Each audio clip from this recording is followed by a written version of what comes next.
always knew my father was going to ruin my life. I just didn't think he'd sell it like it was nothing. It started with debt, endless gambling, late nights, and men in suits who stopped knocking and started waiting. I remember the night everything collapsed clearly. He came home shaking. Not from fear, but from another loss, like it was normal. Like losing me was just another bet he was willing to place. When the mafia came, there were no warnings. Just silence at the door and a decision made before I even understood I was part of it. They didn't look at me like a person. Just value, something to be transferred. My father didn't argue, didn't fight. Just looked at me like I was already gone and agreed. That was the moment I stopped being his son and became payment.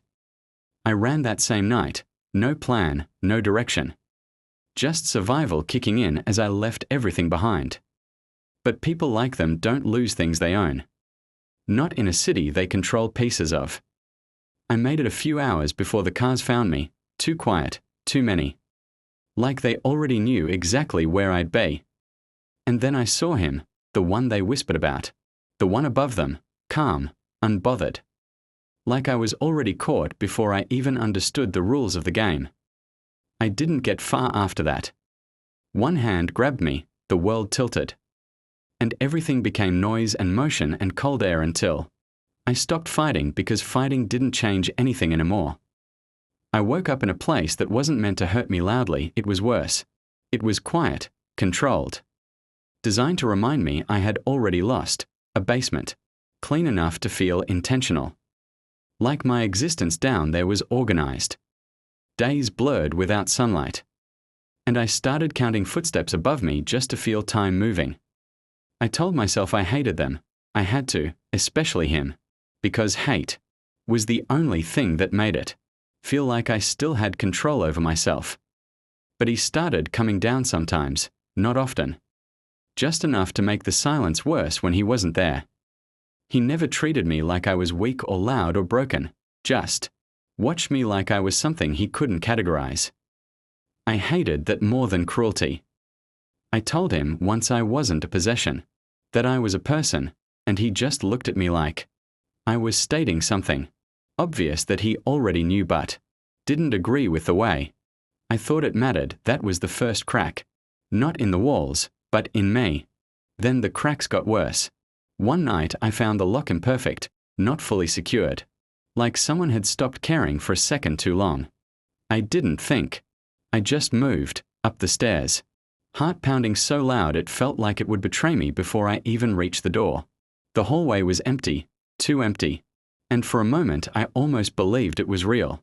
That I could just leave and disappear into a world they didn't own.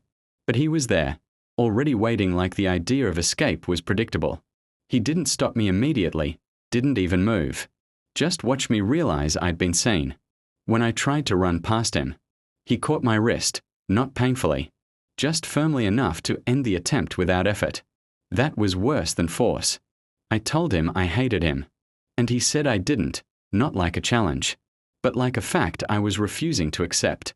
And I realized I didn't feel what I was supposed to feel anymore. Not fully.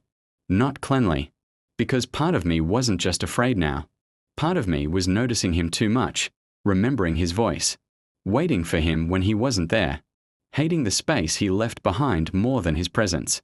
The turning point wasn't freedom or escape or forgiveness, it was confusion.